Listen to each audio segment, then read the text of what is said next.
Hello, welcome to the hot pit. It is so hot. And it's about to get worse. I know tomorrow's 35. And then Thursday's 38. I don't want to hear these things. Those are figures that shouldn't exist in London, in my personal opinion. You know, our mutual friend actually was all smug about getting out of London and going to Paris. Paris is 45. Also, out of all of the places that I'd feel really smug about going in the heat, Paris is not one. No, because it's 45. Yes. But you know what? Being in the sun all the time constantly reminds me. Go on. I need more rich friends. I'm sorry. I'm doing my best. Just get a fucking pool, okay? And then that will really solidify our friendship. Why do you need rich friends? Pool. Oh yeah, I'm kind of relying on you for that.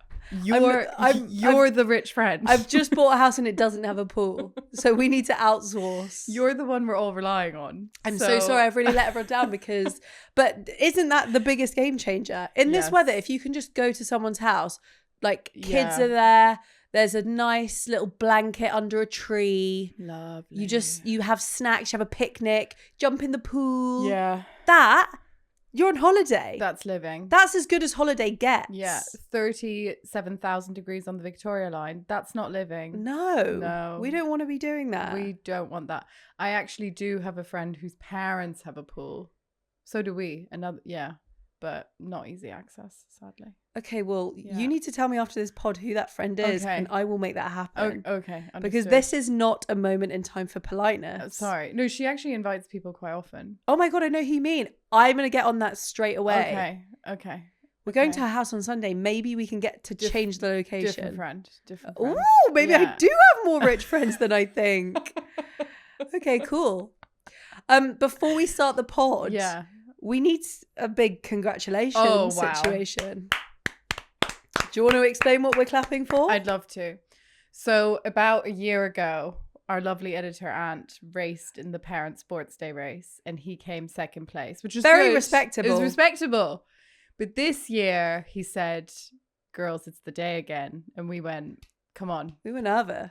I was petrified for him because you can't deliver worse. And he didn't.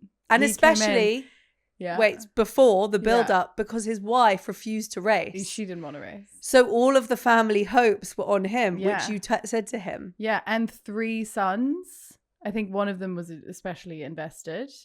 And this guy, first place. P1, gold, top of the podium. I wonder how many seconds after he won the race, he told us he won the race.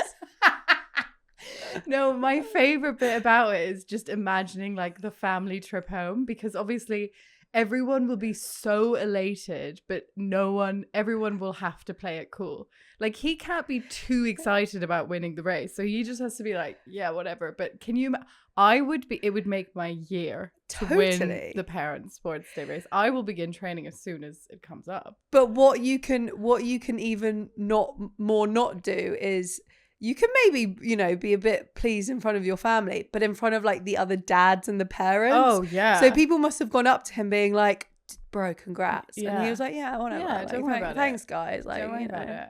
Oh, what a wonderful. But he definitely thought about what shoes to put on that morning, no?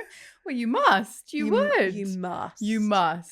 Did you see, I love what is actually one of my, did you see Louise Thompson? That's her name, yeah. Did you see her running in the sports day? I actually think I did. She uploaded a video. She was so quick. I actually love watching mums run in sports day. Yeah. Did you watch? Very Princess Di coded. Yes. Yeah. An Olympian shared hers. It was so funny. Yes. And it was like, that whole joke of like one normal person should compete in every Olympic event so we actually know how good they are. Yes. And that was like that. Like you could just see how much better she was. But what I did think was a bit embarrassing is like she could have run at 30% and still win the race. Won the race. But why would you? Because is it not a bit embarrassing? To be that fast? No, it's awesome. Yeah, but like trying that hard. Yeah. And also like, you're literally going twice as fast as the other mums. I don't know.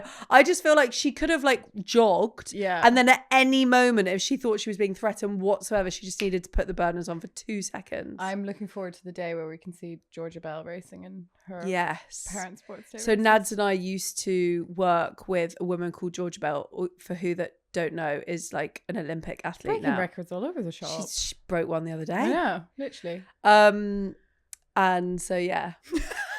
If we ever need. And so yeah, we know pretty fast people. We know celebs, okay? And if anyone needs some tips, I'm running. Yeah, we have a guy who knows. We have a girl. And a girl. We have a girlie. A girl and a guy who knows. So anyway, honestly, props to Ant. Yeah, well done, Ant. You know the other person who we need to give props to? Who? A fellow friend of the pod. Okay. Kim. Oh my goodness, do we? OMG. Please explain again. So Kim, who's a mother of 4, including 3 triplets. So who's been on the pod, by the way. Been on the pod. So do revisit the triplet episode if you'd like to hear more about that life. Kim has just graduated from medical school. She is now a doctor. And you know what? I actually thought about this today when I was in the office being all like, I need to finish this email and I'm not going to get home and I need to get home. I was like, get it together, because your friend just became a doctor with triplets and another child. So check yourself. So I mean, so let's just break this down. So she's got 4 kids, 3 of whom are how old? Oh, wow. This is going to be embarrassing because like I really 2? should know this. So I think her eldest is 5 and the youngest are 2 and maybe almost 3. Maybe almost 3 in July. I'm going to say 3 in July. So, and how long does it take to become a doctor? 4 or 5 years. Okay, so literally. Yeah. For the last 5 years that she's had kids, she's been studying that. No. Sorry.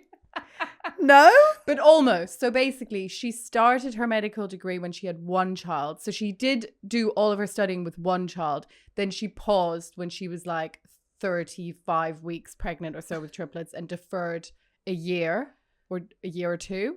Yeah. And then she finished it. She basically took maternity leave with the studying. Correct. Great. But then she had to, and she also, for the last semester, her university wouldn't let her continue her semester in Hamburg. So she had to move her entire family to Lithuania for like 2 months. Sorry.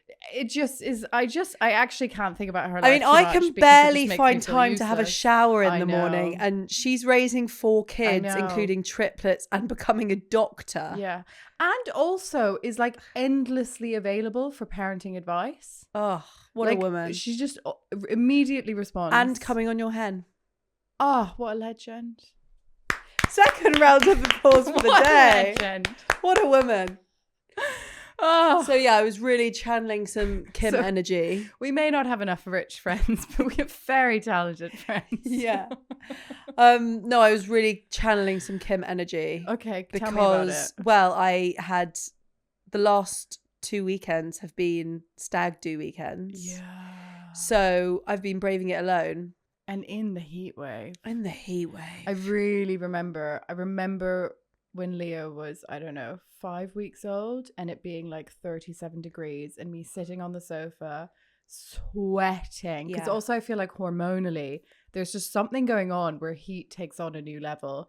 Sweating, like 4 fans pointed at us, watching Glastonbury on the TV, all the blinds shut, thinking, oh my God, how do I get through this? We've had some times, let me tell you. Okay, how are you doing? Are you okay? I know I'm fine. But let me just give you some of the lowlights. Please. Let me just wipe the bead of sweat off my top lip quickly. We just go between the tits and just... Honestly, guys, if you could fill this room, you would just be so grateful that we are sacrificing, like... But to be fair, we're probably burning cows. I hope so. Great. Like Formula 1 drivers. Ever. Yeah. Okay, so a few low points. Mm-hmm. So stag number 1 was 2 nights, 2 days. Uh-huh. The first night was a low point. Obviously, the day that Ben left, Daisy woke up ill. Of course. So I don't know why you'd expect anything different. She had stuffy nose, but to the point where she literally couldn't breathe. And I don't know what else was going on with her because she doesn't speak. But I saw that she had a stuffy nose. She doesn't speak English. Yeah, she does not twerk. And so the day was actually fine. And then shit hit the fan in like the evening where, bless her, I think it was a mix of just like being hot and bothered and tired, but also just being ill and stuffy and ugh. So I just could not get this girl to sleep. Oh, so she was awake crying from 5 till 10 p.m. And when I say I tried everything, I tried everything. I tried the sling. I tried feeding to sleep. Oh my God, Katie. I tried the pram. Yeah. I walked around the block with her in the sling. Yeah. I tried rocking her to sleep. Whatever method is out there, this mama tried it. Yeah. And she is not going to sleep. And so exactly to your point, imagine, and like one of the techers that I tried, because Ben uses it and it fucking works for him, is when she's like, you're on the couch, she's on your chest and you're kind of just like shaking her. Right. Tried that. So imagine just like doing that in the heat. And the thing is that, as you also know, is what you can't do is you can't keep switching methods. You gotta stick. You gotta commit. You've got to commit to one method. Yeah. And just when you think that method isn't going to work anymore and you think about switching, that's when it works. Yeah. And also, I feel like the more you do a method, the more it works. Okay. Yes. I feel like they get like sleep associations. Yes. Good point.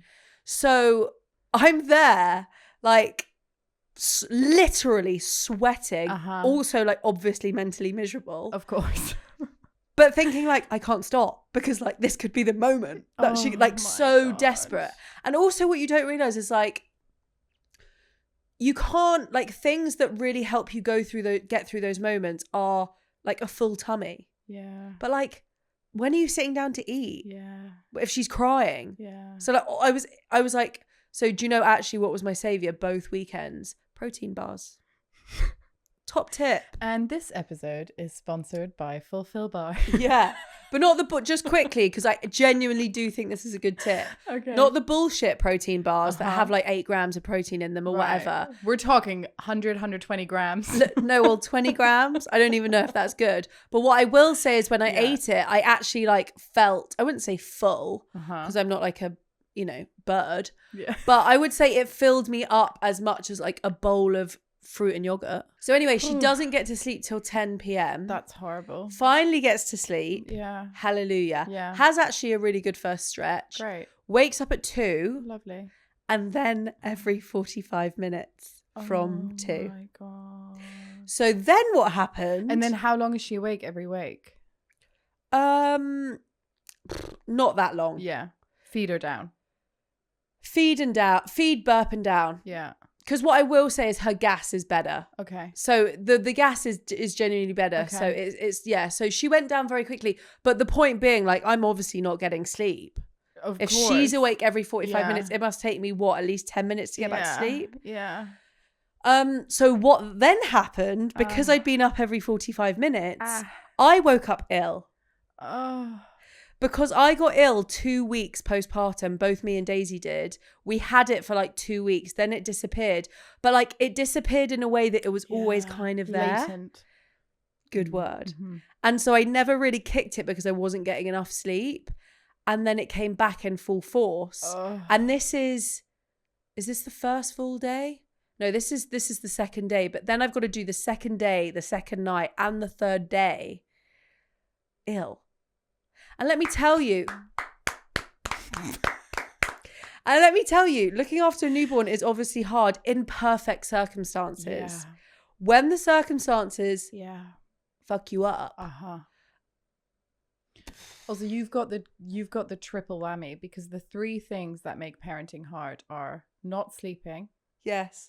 Illness. Yes. And when the baby's unhappy. Yes. You had them all. Obviously, triple threat, guys. Triple threat. Obviously, they're it's a cycle. One feeds the other.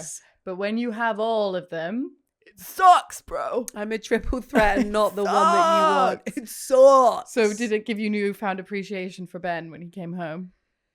Yeah, I mean, I appreciate Ben. Yeah. I don't need any more reminders. We Ben. didn't need a reminder, Ben. So that was the first stag. Uh-huh. Second stag, also not a hoot. Uh-huh. Also, is it made worse by the fact that he's having the best time ever, or does that not matter? No, actually, that's the only saving grace. That's nice. Is like it's worth it. He's having the only thing that could make it worse if he was not there and he was not having a good time. Yeah, like if he had to go to like a conference. Oh, what's like, the point? I need to be earning credit here. Yeah. He needs to be coming back, feeling like, oh my God, I had so much freedom. Yeah. Thank you so much. Wow, my life is so great. Exactly. Yeah, I'm with you. What I will also say is that, because I saw my friend the other day and she was like, you know, where's Ben? I was like, he's on a stag. She was like, second one in a row. I was like, yeah. She was like, oh, he's such a good wife. I was like, you know, the bit when you need to be a good wife is not letting them go. It's not being resentful when they come back. That. Yeah. And also like when they message you like, how you doing, babe? Yeah. All good. We miss you, but we're great. That is being a good wife. When you've literally, they've just cried in your ear for 5 hours. Yeah. How you doing? And you're not saying like, I'm miserable. Yeah. You're saying, you know, we're managing. I hope you're having the best time. Yeah, don't worry about us. But that obviously you're so missed. Is good wife category. Did you do that? I did do that. You're a good wife. But mainly because the point before is like I need maximum credit for these trips. Yeah. I saw this, like, I'm back on Instagram. I know. You may have noticed. Yeah, I got sucked back in. But some of these memes out there are great, aren't they? They are. They are. I've missed it. But anyways, I saw this one of like me parenting when my husband's there, and it's all like, oh, can you just help me? I need to, I'm overwhelmed, blah, blah. And then me parenting solo, and it's just like this badass like compilation of you being able to do everything. And I resonate with that so much. Yeah. Like when Joe's around, I'm just like, oh, can you just, and when he's not there, I just deal with it. Yeah. So sometimes I actually feel, well, this is the thing, but sometimes actually I feel like mentally, psychologically, it's like, well, I have to do it, so I'm just going to fucking do it without worrying or complaining too much about it. I do agree with you that actually, like, unless if shit is hitting the fan, then this isn't the case. If there's a two-man job on hand. But if shit is not hitting the fan, sometimes it is easier just being one-on-one because you don't have the mental option to hand the baby over. Like, your brain kind of takes care of the motivation because it has to. Yes, I agree. Yeah. So anyway, low point of stag take 2, I would say, I mean, there are a few, but like, she's just been a nightmare to get down. So again, night 1, really struggling to get her down. Maybe I was trying to get her down for like 3 hours. She just goes down. And she's so young still. She's so young. She's 7.5 weeks. Yeah. She just goes down from feeding. Yeah. And what I will say is because I'm struggling to find ways to get her down, the most reliable way to get her down is on the boob. But I don't think there's anything wrong with that. Let me tell you. Oh. I just get her down. Yeah. 3 hours it took me. Yeah. Sigh of relief. The meal that's been the side of me, like, that's completely cold, that I've literally been wanting to eat for the last 3 hours. I literally am like reaching for it. Yeah. She just like raises her head, projectile voms after being asleep for like 10 minutes. Oh no. So then, and when I say projectile vom, like, it was literally like a cartoon parody. Yeah. Like, what? Yeah. Pause. It's actually crazy, isn't it? I remember Leah there were like these. 3 waves of it. Awful. I am literally covered. Yeah, that's a 2-man job. That's a two-man job, yeah.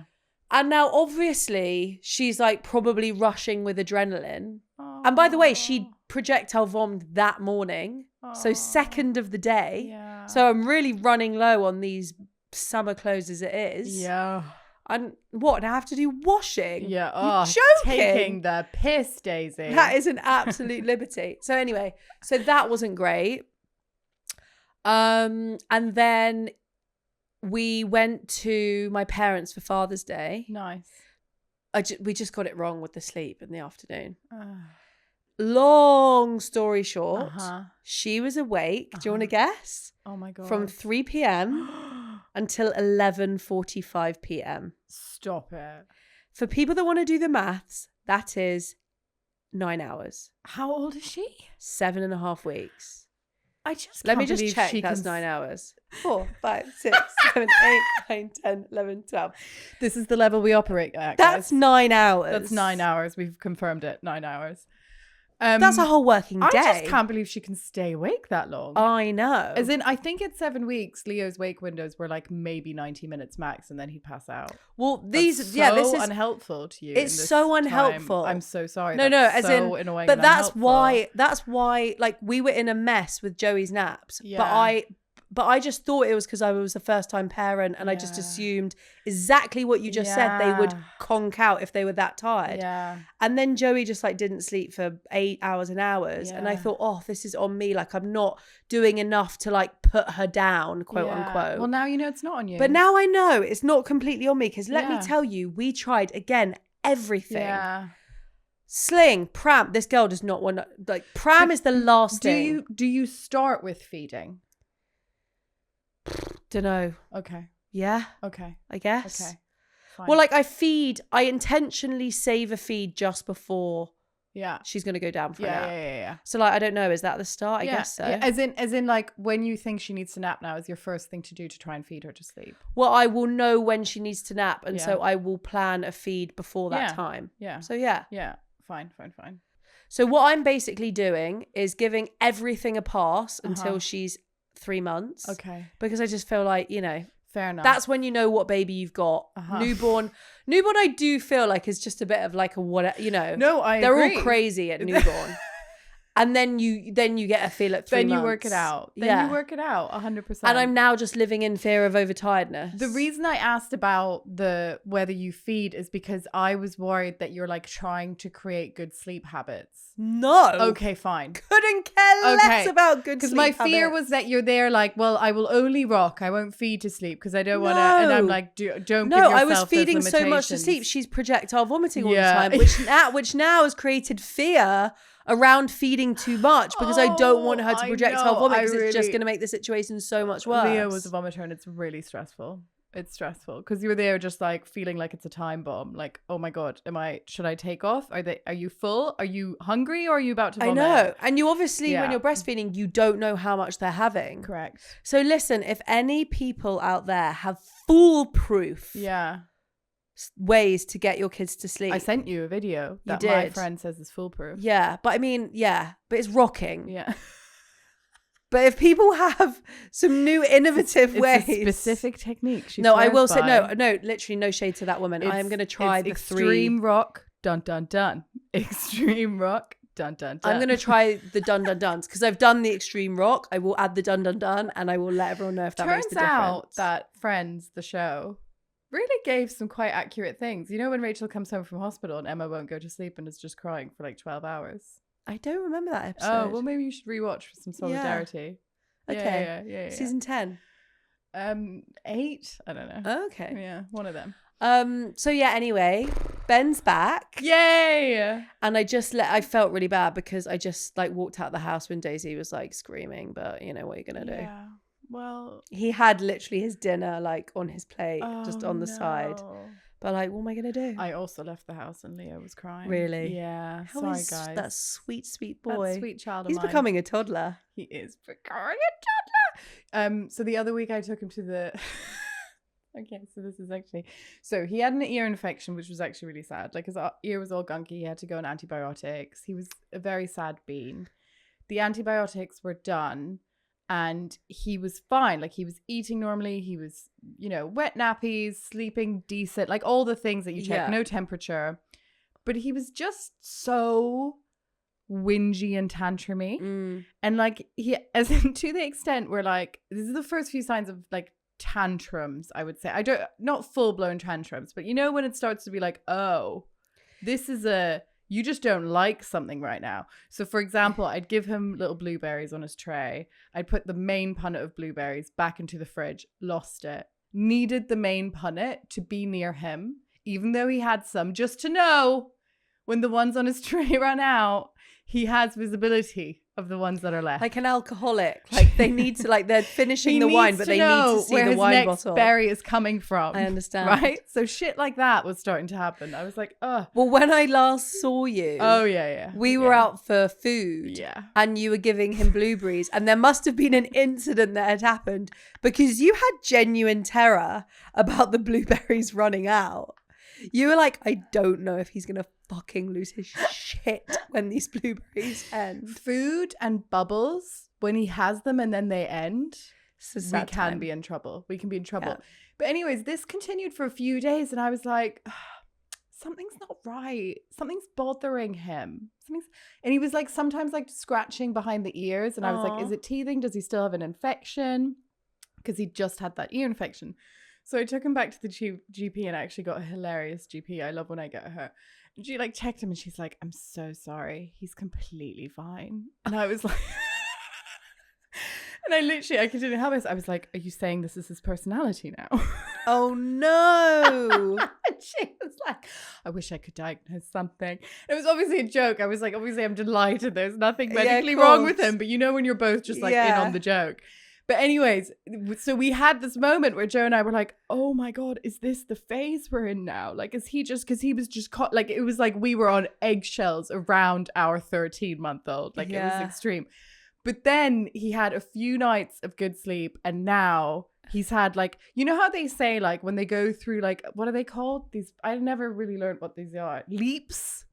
Sure. Bloody leaps, whatever they are, right? But he had this, like, difficult phase. And now he's, like, emerged and he's now like the nursery said to us today, like, oh my God, something's like happened over the weekend. Like he's so chatty, so trying to discover really everything. Developmental milestone. Yes, like he's like, he can like now suddenly like stand and kind of holds himself, but then doesn't, where like I really didn't think that was going to happen anytime soon. He's up and down stairs. He's like awoken to suddenly being this like super curious child when so far he was like, he sits in the corner and he can take or leave anything. Yeah, so the moans were worth it. Yeah, maybe. He's being really, I mean, don't say it. It's the classic thing, right? When you're in the pits, you're like, oh my God, this will last forever. And then when you're in this really cute, happy phase, you're like, this is my child. And then you get back into one of them. But right now, it's cute. Well, you know, we're surviving. We're surviving. I don't know if we're thriving. We're not thriving. We're not thriving. We're not thriving at all. Yeah, you know what? We're not thriving at all. But we are appreciating. Uh-huh. Aren't we? What are we appreciating? The nice moments. Yeah, we really are appreciating because, the nice moments. You know, it's a dippy situation. Yeah. Isn't it so funny how like you can have like the most horrendous, frustrating day, and then like last night in the Got with Leo, and he was just like beaming at me and then like leant over to give me a kiss. Aww. And like that one moment is just like everything is worth it. Everything is worth it. Your whole world is just like, this is what life is about, and everything is wonderful. Yeah. And you just immediately forget the 8 hours you've just spent like trying to wrangle them into clothes, out of nappies, have food, all the rest of it. One of those moments for me is when your kid like goes to strangers like, that's my mummy. Oh yeah, that's so cute. Anyway. Oh yeah, anyway.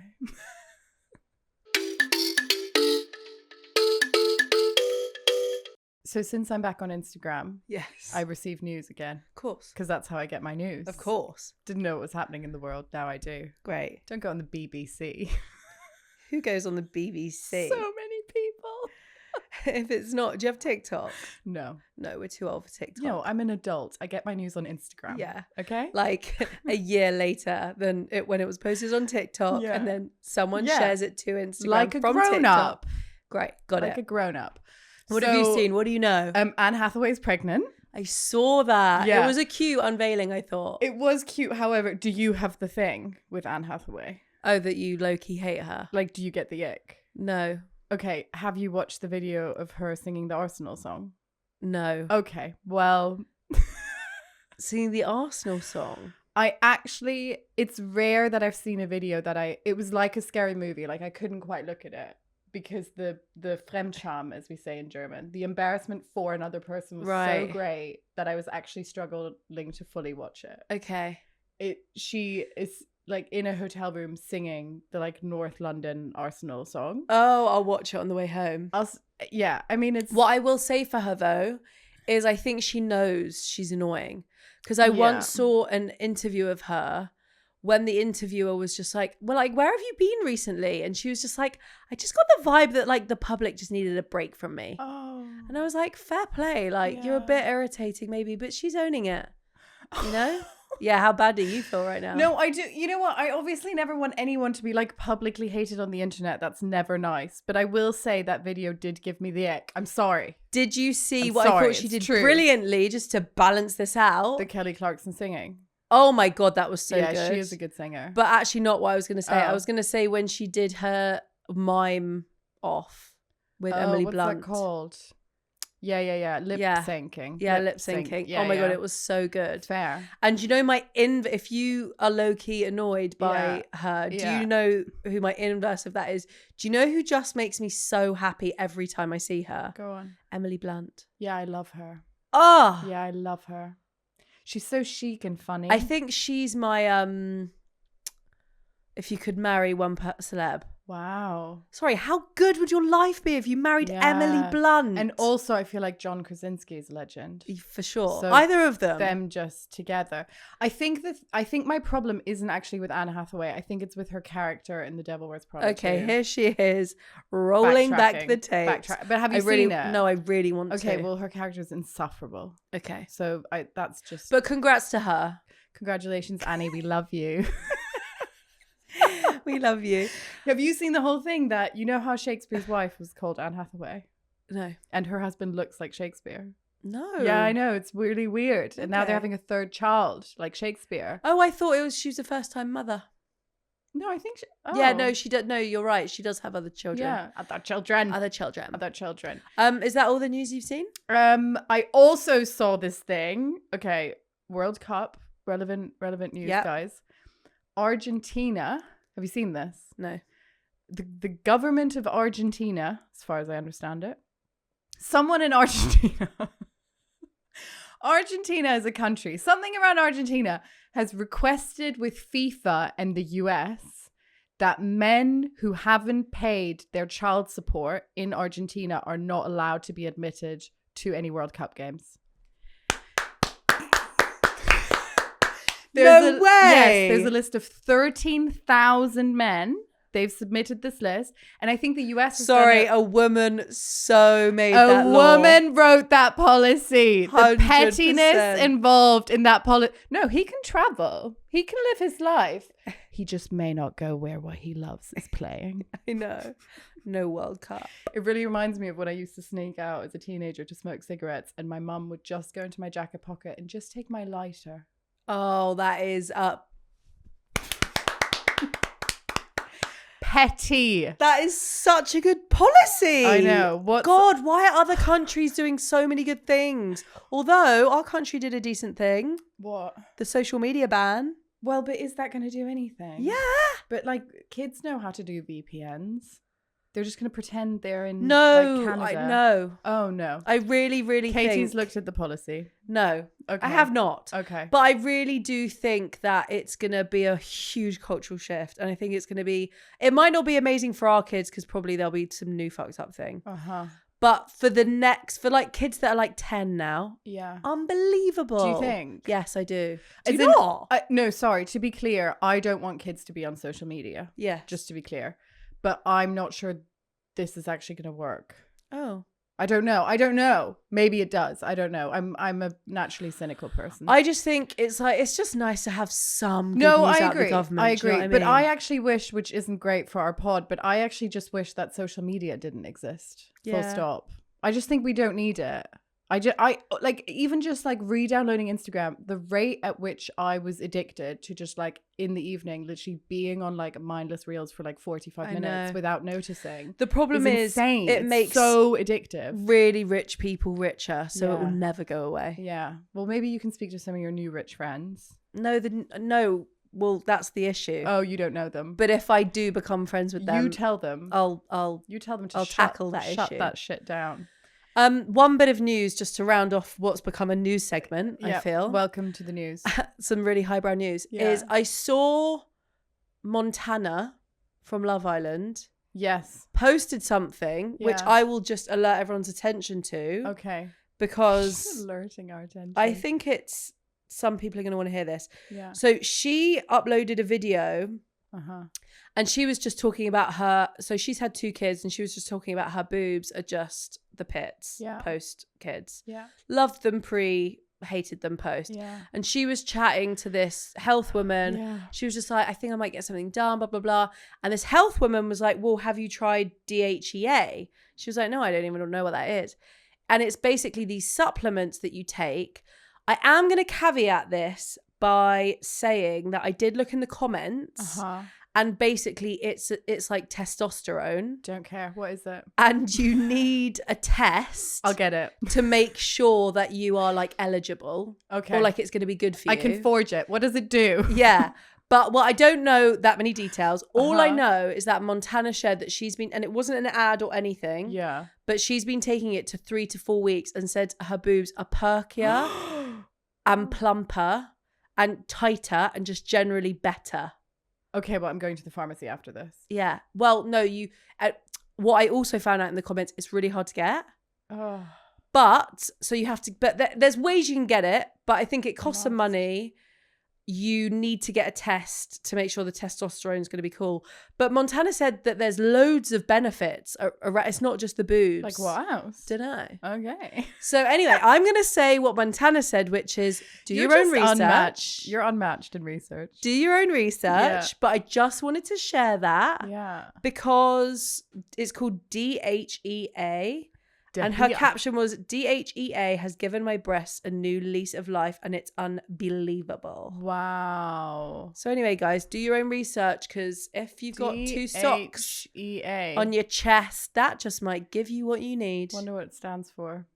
Damn her. Extra terrible assets.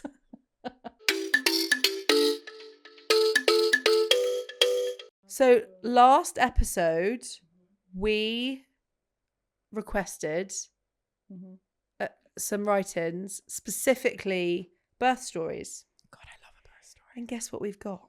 A birth story. We do. Let me just find it. Please. Birth story from Anon. You ready? I'm ready.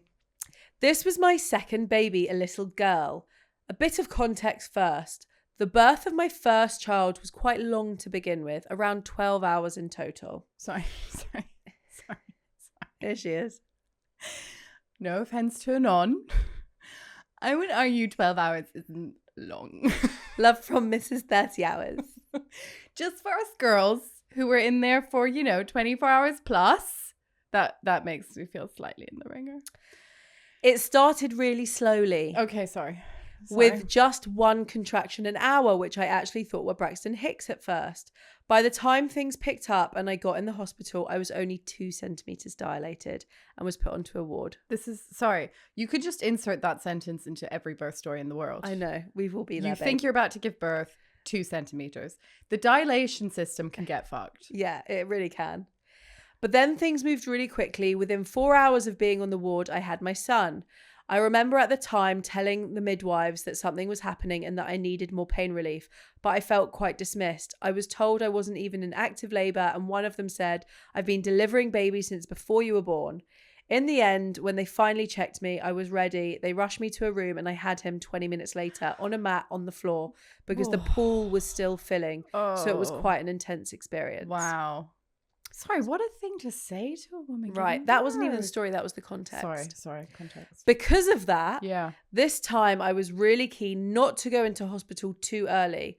I didn't want, maybe your context that 12 hours isn't that long maybe would have helped her. I would have said, that would make me go into hospital immediately, that story.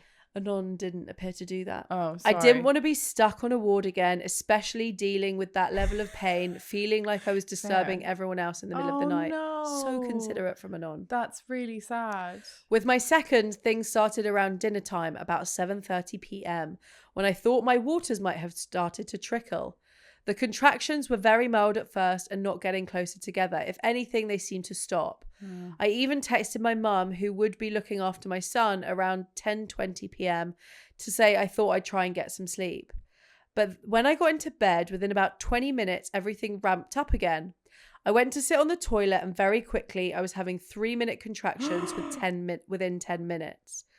They were strong and painful, but I was trying to hold out longer before going in. No. My husband insisted we call the hospital and they told us to come in. So he rang my mum to come over for our son. As soon as I stood up off the toilet, I knew the baby was coming and soon. It was like everything suddenly switched. What I now know is transition. I don't really know what that means. But oh God, yeah. It's that you will probably have experienced it without realizing, but it's that moment where you're like, it's coming. It's happening now. And you feel like, oh my God, I can't actually do this. This is too extreme. And then the baby comes. Okay. Yeah. I could feel the baby's head had moved right down. My husband helped me get dressed and downstairs. And at that point, I was starting to shout out with pain. Oh. I could hear my son upstairs being disturbed. And honestly, I did consider not leaving the house at all and just calling an ambulance because I was so sure the baby was coming. But I had a small break in between contractions and I managed to get into the car. I remember shutting the door and then having another contraction where I was shouting through it. This was around 11:30 at night. We pulled up right outside the side entrance near maternity. Luckily, it was completely empty due to the time and with A&E on the other side of the hospital. The plan had been for my husband to park, but I knew we didn't have time. I took a few steps inside and said I couldn't go any further. He ran off to get help, and within about 20 seconds of him disappearing, I had a huge contraction and she was born. She literally fell out into my leggings while I was still standing there fully clothed. There was no one around at all, and I just stood there in shock for a little bit. We had passed a couple with a toddler outside, and the woman must have heard me or seen me screaming because she came in running. She helped me pull my leggings down and even I lifted my daughter out of my underwear and leggings. The umbilical cord was wrapped around her neck and back, so I unwrapped it and brought her up onto my chest. At that point, my husband came back around the corner and was completely stunned. Neither of us expected for her to come that quickly. The baby was crying, which was reassuring, but I was still just standing there with my trousers down, slightly in shock, not quite sure what to do.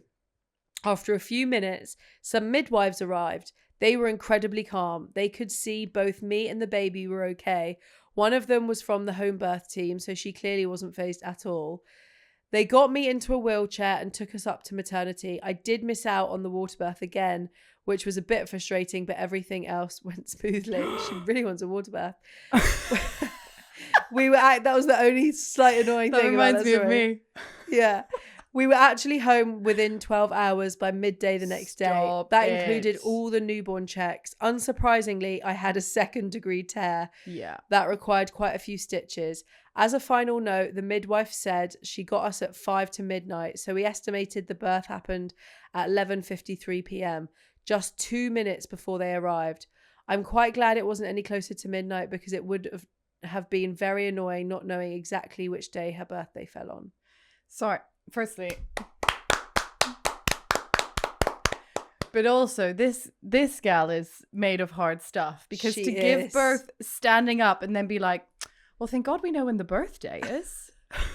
Damn it, I didn't give birth in that water. I wanted to get into the jacuzzi. I wanted the vibes. Can you imagine giving birth and then standing? Do you know what my moral of the story is? Yeah, what? Wear leggings. Or leggings. Trousers. Yeah. Also, what if she was wearing a dress? You know, no, seriously, what if she was wearing a dress? Well, you know, my sister. That baby would have just. Yeah. Well, you know that my sister gave birth standing up twice. Once at home accidentally, once at hospital. So the first baby was at home in the bathroom. The second time, yes, she said the baby literally fell into so classic her. They were like, okay, let's get you into the actual delivery room because this is happening quickly. This was with her third. They're like, we'll get you a wheelchair. She's like, no, I'll walk. Had the baby in the hallway on the way there. Classic. That's right. So guys, that's your takeaway. Wow, that's an extreme story. Thank you so much to Anon for sending that in. Yeah, thank you. That's an amazing. I'm really sorry I was mean about the 12 hours. You get whatever you want because, you know. You're a superhuman. Also, she set the bar very high for birth stories. We'll accept any. We love them so much. We love them. Send them in. Final round of applause. Yeah. You're all doing great, sweeties. You're doing super well. Bye. Bye.